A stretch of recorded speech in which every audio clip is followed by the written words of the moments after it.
7:30 in the morning, and I got up at 6:30. So that makes me feel a bit more normal. Although I went to sleep at 2 in the morning or something, so I didn't really sleep all that long, but it was more restful sleep. And I didn't wake up with kind of an immediate feeling of like emotional crisis, so that's good. I can make this video out here, say, it's way too cold to work out here. Let's not do that. We will just stay in here. Okay, camera inverting. I gotta say, I really like this habit of recording a kind of diary format entry for this channel first thing in the morning with kind of fresh thoughts. Well, maybe I'll talk a little bit about a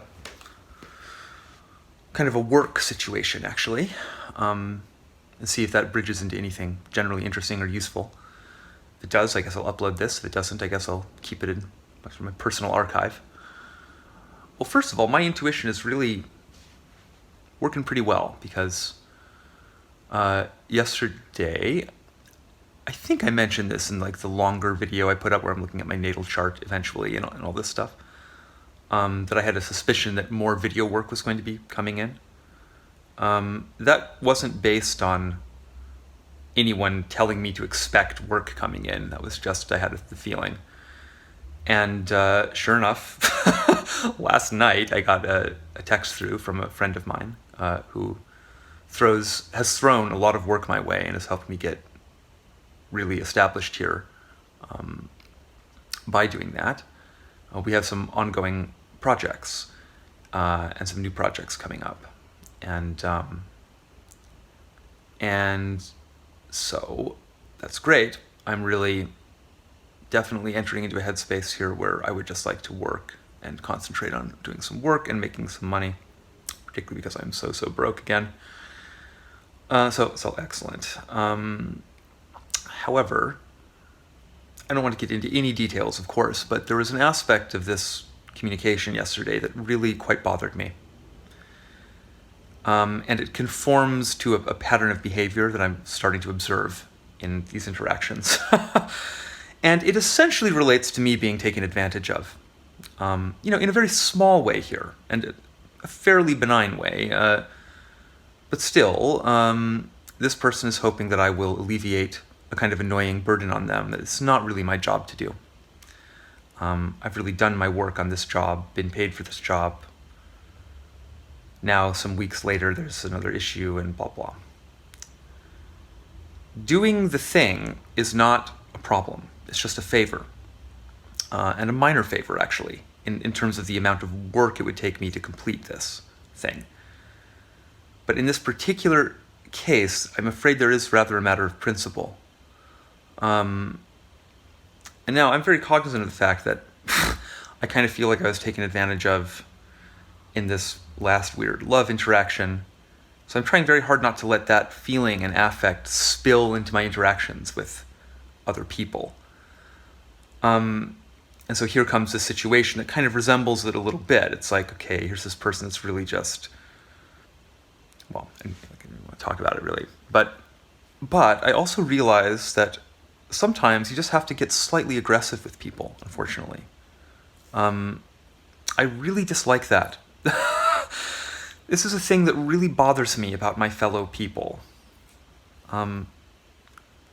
I don't think so. Maybe it's a big blind spot of mine, but I really think I don't do this to people.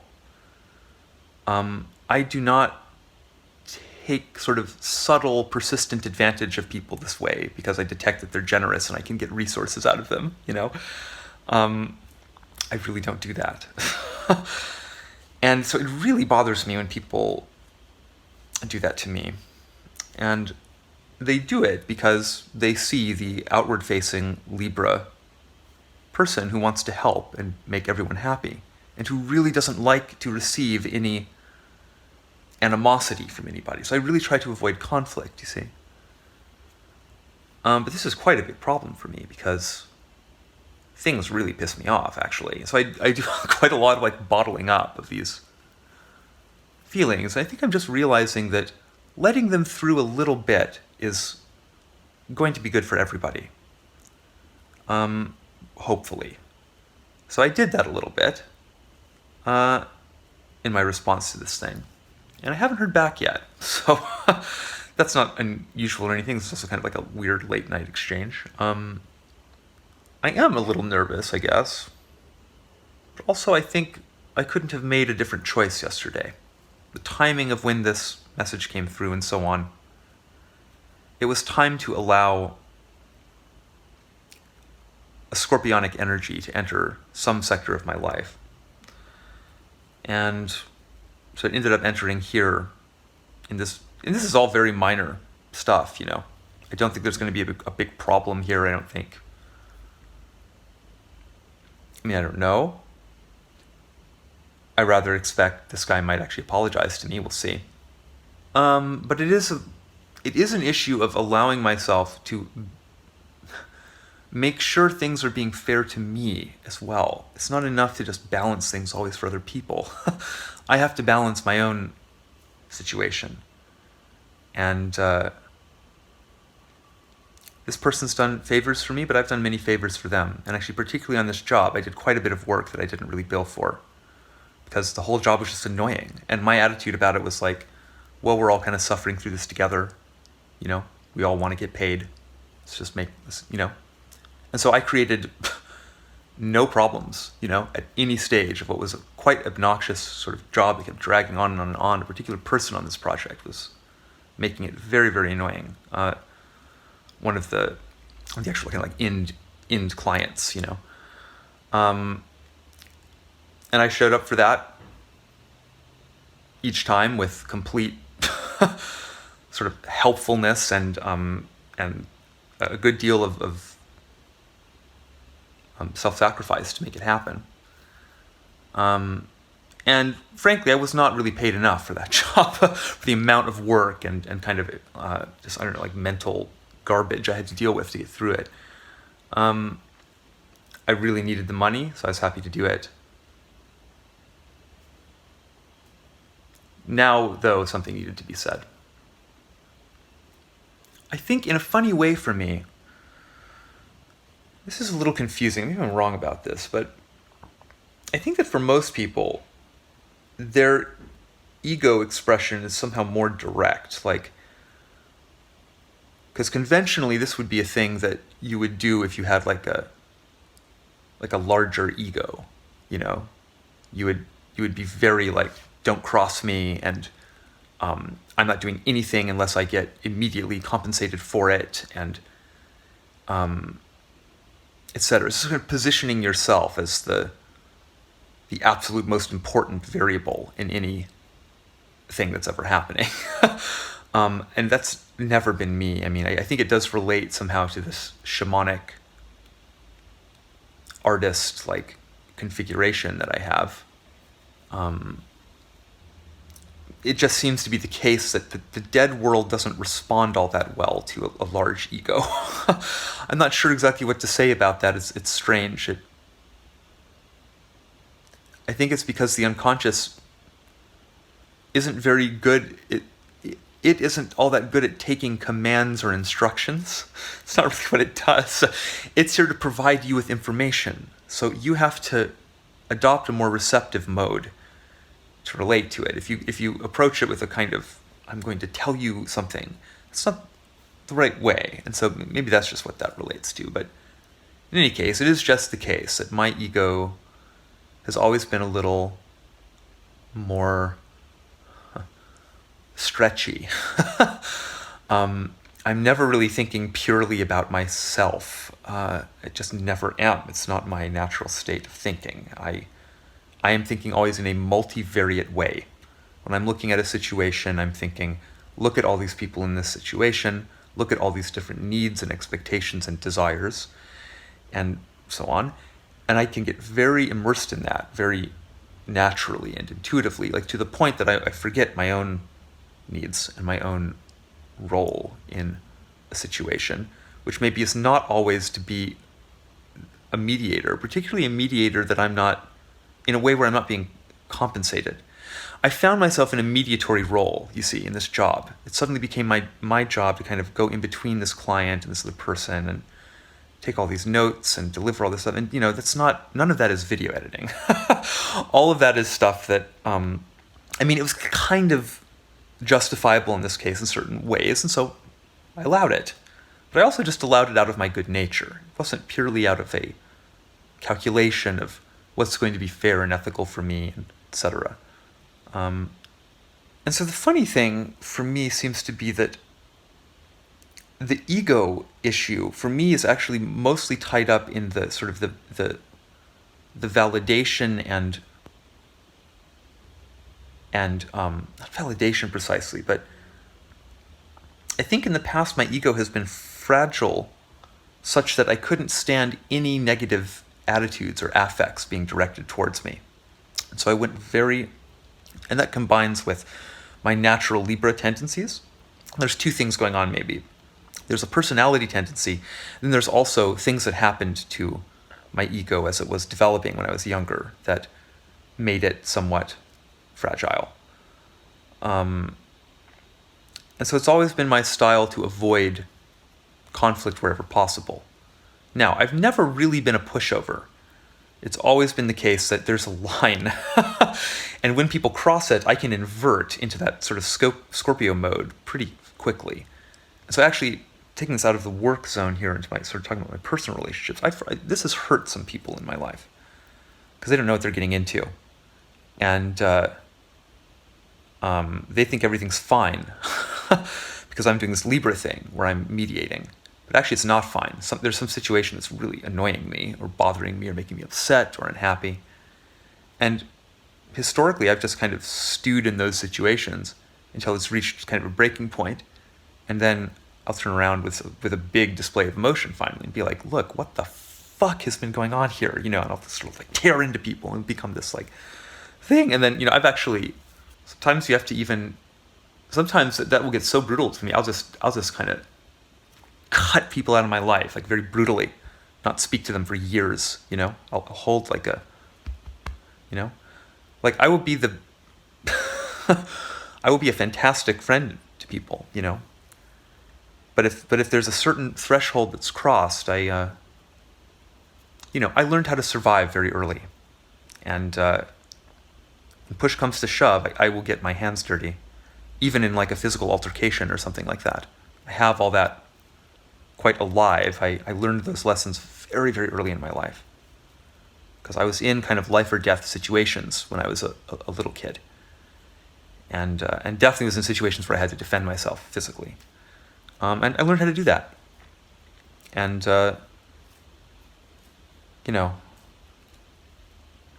it's hard to know what to do with all that stuff because I don't like having to access it. I rather wish people would just respect each other and have a little more consideration.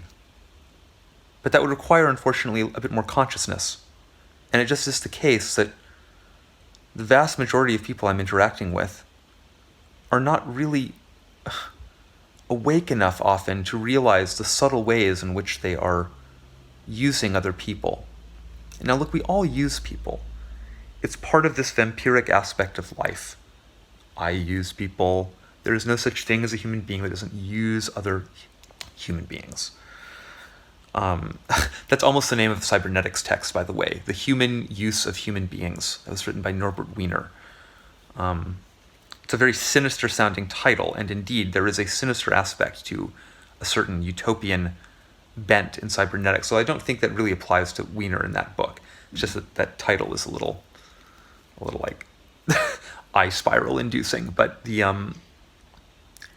actual content I think was pretty interesting. I don't really fully remember it. Right? Random tangent. So we all use people. But you see, because I know that, because I don't think this person, or many of these people, like, think of themselves as users, of course. Like, their egos wouldn't allow that, maybe. I know when I'm using people. And unfortunately, I just do. I have, like, a guilt response about that. And so what that causes me to do, though, is it causes me to at least try to make the situation somewhat equitable somehow. Like, if I'm going to use someone, I want to make sure that I at least offer something back to them, And I have to say as well, that was more or less the case in this last terrible like heart interaction I had, this person was actually very generous with me and did very touching and helpful things for me. And so she wasn't, she was behaving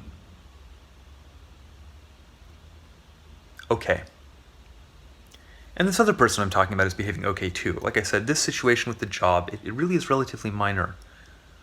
But it wasn't symbolically minor. And, we got through last time talking about issues to do with madness and psychosis and how it's bad to make literal determinations on the basic of symbolic constellation. And that's true. However, sometimes I think that it is good to respond naturally to a symbolic situation that has been noticed, because in fact the symbolic and the literal simply are quite intertwined. It seems that reality itself is simply a psychotic intermixture of these two things, ultimately. I don't think it's just our brain. Our brain has these two halves for some reason. It must track something in the way reality is structured. So that's why I sometimes say there's rationality and irrationality, but I also talk about reality and irreality to imply that this irrationality isn't kind of an invention of the human brain that's layered on to some nice neutral objective external thing that's rational. I don't see how we could begin to make that kind of determination. It rather seems to me that there are simply two halves to our experience, and we ought to assume that both halves are pointing towards something ontically real, ultimately, at least in some sense. So it's a difficult balance. And to conclude this thought about balance and ego, and maybe for any other Libras, maybe especially other strange or complex Libras that are watching or may watch this video someday, for me, paradoxically, the less egotistical response is the response that ends up sticking up for myself. That's just how it's been. It's only now that my ego has become a little more robust as a result of all these experiences and all of this inner work and all of this, that I'm finally... Fundamentally, it's like this, and this really relates to Freaked. The whole relationship between Stewie, Gluck, and I had to look it up. Ricky Coogan, of course, named after maybe the child star of Weird That movie. But yeah, there's a whole relationship in that movie between Stewie, Gluck, which emerges as Ricky Coogan's inner child. And initially, Ricky really hates Stewie and is very embarrassed by Stewie and all of this, and eventually has to kind of let him into his heart more and more. Now, Freaked is a comedy, and it was a comedy that was written in a kind of riff kind of way, I think.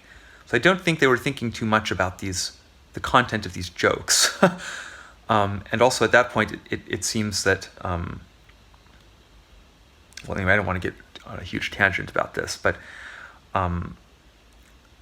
the point is just I have reason to believe that film is a very transparent depiction, a kind of unconscious, which is to say just a kind of holistic like dump of like a myth to do with how to process trauma and reconnect with the inner child. It's really a profound film, Freaked. So can I be like slightly bitter for a second and just say I don't sometimes have to wonder about my fellow human beings. It's like they don't actually see these movies. They don't see them. They don't take them seriously enough for something. I don't know. It's quite a problem. They really don't see what's going on in them visually. That seems to be some big block. People just don't perceive images that way, I guess, in terms of where things are, in terms of diagonal interrelationships and color properties and shapes and things. They jump too fast to a representational interpretation. They pay enough attention to just what's there in the image. which incidentally I think is something you pay much more attention to when you are a child. You haven't learned yet that it's not just a bunch of weird shapes and colors. So you're more in tune with the raw numinosity of the image, which is something that's come alive for me again recently, which does rather feel like returning to a perspective I had when I was very young. So there really is something about this, the Philis Philosophorum, the child of the philosophers. It's just another word for the stone, of course, for the integrated personality. And many things have to be integrated to make that work, but the inner child is the foundation, probably. Ironically, because it all works backwards, I guess, in the backwards world, it often is the final stone to be placed. And I think Freaked understands that as well. And so anyway, fundamentally what this sort of amounts to in my situation is my ego is now healed enough that it can worry about balancing things for the inner child. The inner child needs to be stuck up for, because it can't deal with all these situations in the external world. It's the divine child. It's not its job to show up and deal with annoying work situations and so on. That's the ego's job. But as the ego does that, it has to have its priorities correct. And if it's constantly prioritizing other people because the ego is afraid that other people might not like it, well, what about the inner child? That's just the ego allowing its insecurities to undermine its duty. It is just the case that you are an animal, and you have to look out for number one. There are ways to do that that will keep you in a correct spiritual place. But there isn't really a way to do it if you have a one-sided view of what constitutes an appropriate action. Sometimes an aggressive action is the appropriate action. So, this is something I've known for a very long time. Like, I've understood this about the world for a very long time. It's just I haven't understood myself enough to understand why I seem so bad about navigating it. And the answer is, of course, very obvious. I was very bad about navigating it because I have a tremendous amount of trauma that has made my ego very weird. And then I had this whole situation with I'm just kind of unusual and all this stuff. And I had to do it. I had to go through the big myth in my head to heal that ego. That was the depth of its wound. And I think I got at this at some point. I don't remember if this is something I edited out or not, but just talking about cognitive behavioral therapy as a system. Like, it can't help people with the really fractured ego situation. That requires a religious fix. And because we don't have any religions that, at least for me, were going to provide that, they were all rather unsatisfying and I kind of couldn't take any of them seriously. I essentially had to make my own. But when you make your own, you realize that you make something that conforms to a very predictable shape in the end. You will make a religion that looks essentially like every other religion in terms of its archetypal organization and its basic kind of symbolic shape. And then that might really convince you about this, about these ideas about the collective unconscious and so on. And so anyway, that's what happened to me. And so I just want to offer this story, I suppose, as a little bit of practical evidence that, you can say what you like about drawing crazy pictures and thinking crazy thoughts and interacting with the dream and the myth as if it were real and all these kinds of things. And, some people just aren't going to get it, I guess. But I just want to say, it really can be a quite effective method. If you have this sort of problem, and maybe your problem manifests in a different way. Maybe it isn't that kind of people walk over you a little bit. Maybe you have kind of the opposite problem. Maybe you're constantly alienating people because you're being very aggressive. And by the way, that was more me in my early 20s. I've kind of gone through many shades of the trauma situation as my life has shifted around. There's a time where it was much more likely that I was going to offend or alienate someone than it was that I would sort of be taken advantage of or have my sort of good nature be abused slightly or whatever. I think as part of it, I was alienating so many people, and I'm a fairly, even then I was like fairly attuned to that, so I was like, gosh, this isn't such a good pattern. I really need to dial back the energy. And it was very conscious and explicit for me. I was just like, this is terrible. I'm getting lonelier and lonelier. Like people don't want to interact with me. And so I learned to become much more palatable. And Libra was very capable and happy of assisting in that. But in the end, it did rather go too far, for a variety of reasons. And so now there's like a correction necessary. And this is one aspect, just one little area of my life in which I'm seeing gains and improvement as a result of sync. But I would like to say this now about that. Sync of a particular sort. Sync that is not afraid to engage with the world. This is very important, it seems to me. Because there just is a reality here to do with the unconscious and isolation. Jung writes about this quite explicitly, so I'm basically going to just kind of summarize what he said about it. But there's a reason why the Christ story involves the time in the desert, alone in the desert. This is the kind of Gnostic idea. In periods of intense isolation, the unconscious tends to activate. If you want a good kind of movie example to think about why or like how that should be, really I think the film to watch is probably Castaway with Tom Hanks, which incidentally is really not so dissimilar from the behavior I'm doing right now. Of course, I'm talking about Wilson, the soccer ball. In that movie, Tom is sitting around on an island that he's stranded on and has had to learn to survive on, and there are no other human beings there. And so what he does is he takes a soccer ball, a Wilson branded soccer ball, and he draws, actually he places a red handprint on it, and so makes a bizarre kind of redhead, but it becomes a kind of face, puts little eyes in it and so on. And he just talks to it. It just becomes his kind of intimacy partner. And the way they depict it is quite accurate, because you really start to wonder if there isn't a real Wilson on some level, because these conversations become, that he has, you never hear the responses, of course, you just hear him talking, but he talks as if he's receiving responses. And I would say, in that kind of situation, you are receiving responses. You are receiving responses from objectively autonomous things in your unconscious that are now, in a projective way, entrained to that soccer ball.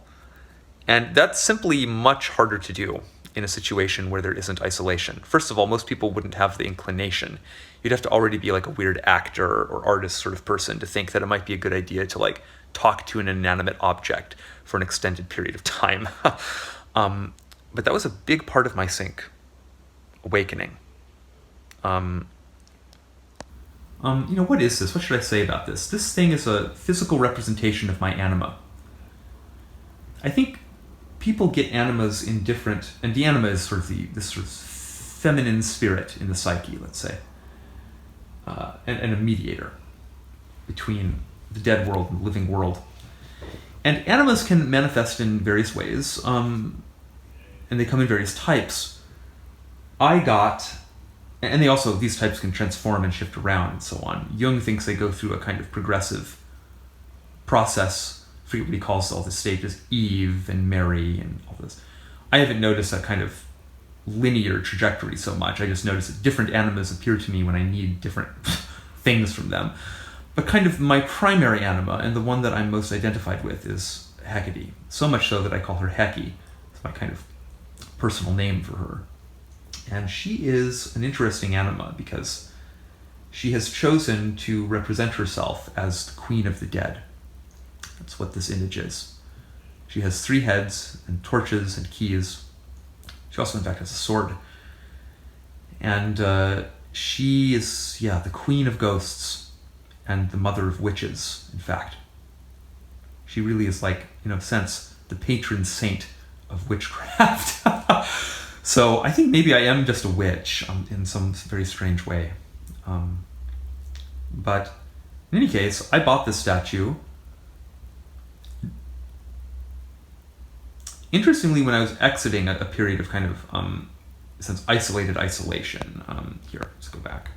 It just so happened that there had been this period of kind of like 3 weeks in Seattle where my girlfriend was doing something related to her PhD, I think. I don't remember exactly. It was something like field work or something that was going on. Or maybe she was visiting family, or I don't know. But in any case, I was in Seattle by myself for several weeks. And I was in a state, so I didn't want to interact with anybody. And so I was isolated for 3 weeks. Didn't speak to another human being. And barely used the internet and so on. I was just like, well, maybe that's not true, but I didn't use it socially, And it was during that period of time that she really came to me. And we started, that's when we started making all these automatic drawings. Heki taught me how to do all this stuff. And this is one of the major ways that I receive information from my unconscious. I think we've passed through this one. Barely. Now I think I'm entering the story described by this image. Which, you see, I really think that this is rather... Let's see here. Many strange zodiacal things are taking place here, but I perceive this somehow as... This is quite clearly a Scorpio idea. It's kind of like brooding magician. And then I think this is more or less a kind of Libra idea, or perhaps it is the integrated personality somehow. But there's a notion of kind of a coat of infinity souls. So this figure can draw on many different ghosts and perspectives. But you see, he's holding the shoulder of this figure. And I think there's probably a double meaning here. This figure has to be restrained a little bit. He can't just come out whenever he wants. However, it's clear that they're friends, I would say. I think this is also a friendly gesture. And so I think the notion here is that they must learn how to work together. And I think that's rather exactly what I'm doing right now. Of course, when I drew this image, I had no idea about this series of revelations I would have. So this was really a little drawing I made to myself about my immediate future. Incidentally, I'm very interested in this strange, like, witch car idea. Implies travel. That makes me a little nervous. I hope it's kind of soul travel rather than physical travel. And then this would be the next one in the sequence. I'm not sure exactly what this is all about, but anyway, let's get back to the main thread here. So for me, somehow, it was when my actual girlfriend returned that I found it necessary to buy the statue and to start actually talking to the statue. So I would sit around and just converse with this thing, and it became very intense. I mean, I was really receiving responses from this statue. And at that time, I already had the idea of the Anima. I had encountered the Jungian idea. And I already had an understanding about projection and how that might be working. So it was a deliberate attempt to throw something that had contacted me in my head into a physical object, to let it sit there. Because I didn't want to send it, you see, into my girlfriend, which is where it really wants to go. It's the Anima, so it wants to image match itself onto some real woman. And that's very good. That's what makes love happen, actually. You don't want to split, necessarily, the Anima projection completely away from your partner. But you do want to recognize that it's a projection, and it's not your partner. It's something in your own head that you're interacting with as well. That's what makes human relationships actually partly so complex. We're always projecting expectations and other autonomous unconscious things onto the people in our lives. And so this was so intense, I just knew I had to isolate it from her, from my actual girlfriend. So I got this statue to hold all of that projective energy.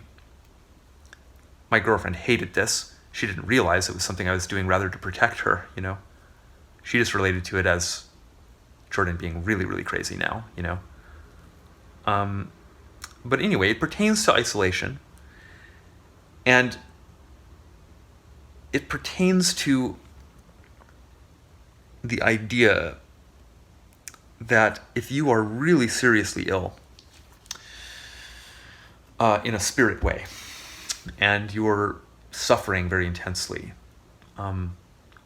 isolation is a part of the medicine, just sort of necessarily.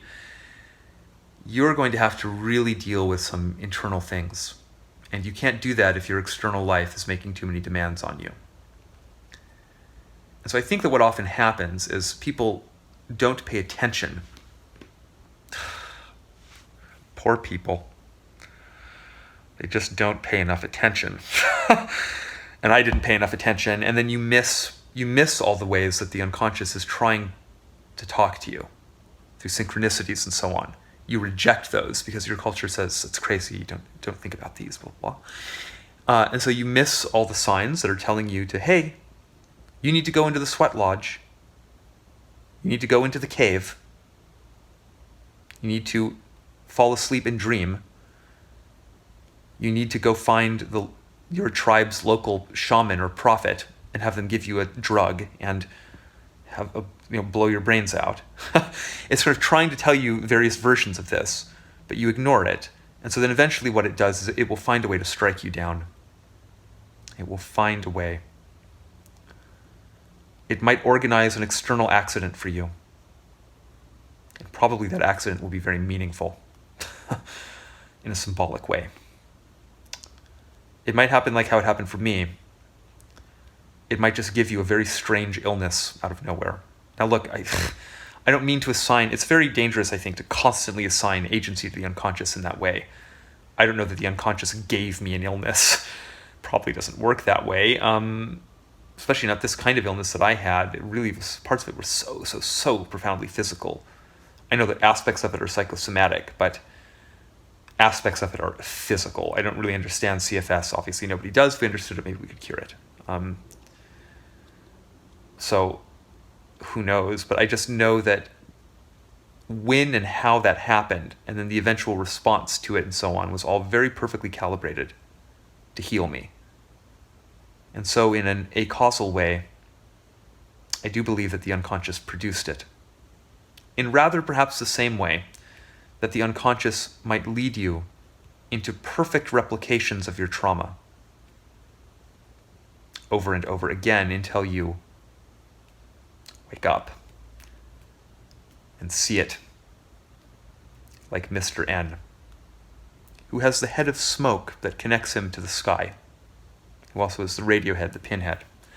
So it is like an awakening into the fullness of psychic ability, or the beginnings of its fullness, rather. Take quite a bit of time. Humanity has a lot of potential. People don't know. We are going to do things someday that are going to be miraculous in the very hard-lined sense. I really believe that. It's a matter of coming together and focusing our belief in a targeted way. We've never had anything like that. A global focusing of intense belief. The closest thing to that was 9/11. That wasn't so much about belief, but it was a global entrainment of conscious states. And look what it did. Look what it did. It sent pictures backwards through time, as far as I know. Anyway, so I think perhaps even more miraculous things could be achievable with a little more conscious awareness of what we're doing and a little more love and intention. But you see, that dream of the integrated world, the individuated world, can't happen in any other way than through the piece by piece, step by step transformation of each individual into a pillar of the new temple. It's like Michael Jackson says in Jam. I want you to recognize me in the temple. You can't hurt me, I've found peace within myself. And then jam or jamming becomes a metaphor for being filled with the creative spirit and letting it flow. And so we're all going to become pillars eventually. And then we will recognize each other in the temple. Unfortunately, that is perhaps maybe quite a far ways away. However, there are people who are cognizant of this process already and have been forever. This idea is a very old mystical idea. It's kind of the old mystical idea, in a sense. And, well, I guess I'm a big mystic. I really believe in that idea. And so it's the inner work. It's the inner work for every individual. And the last thing that I want to do is say that the way that I did this is the way that anyone else has to or should do this. In fact, I want to say exactly the opposite thing.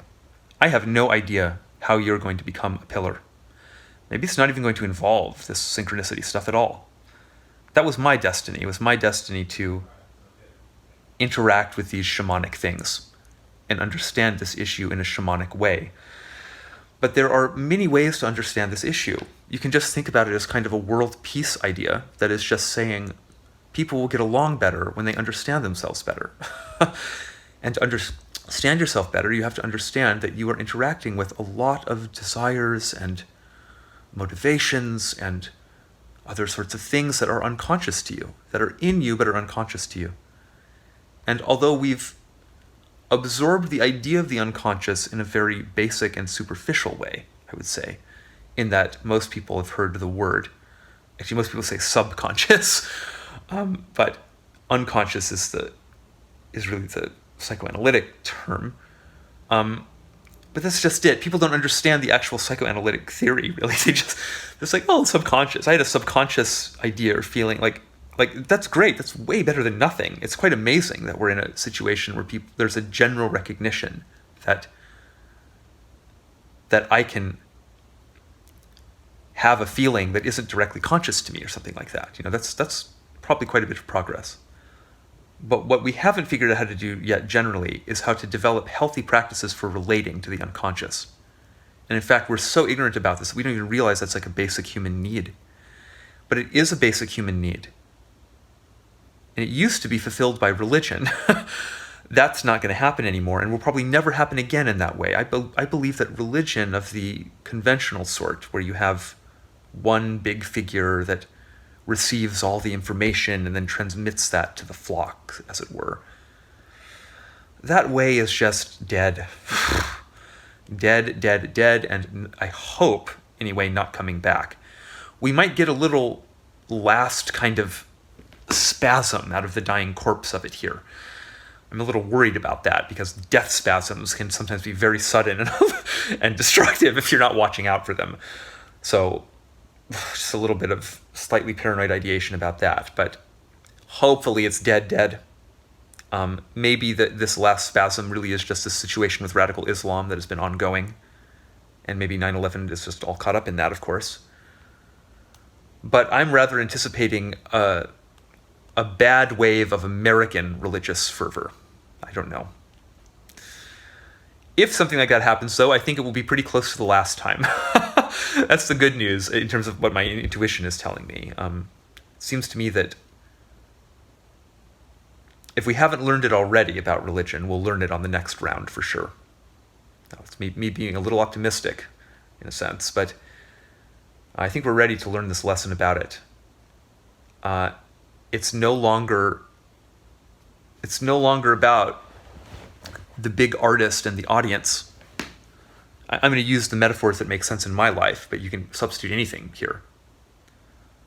But I'm just going to say that I'm going to frame it as if God were an artist and say, it's not about the person standing at the front of the church.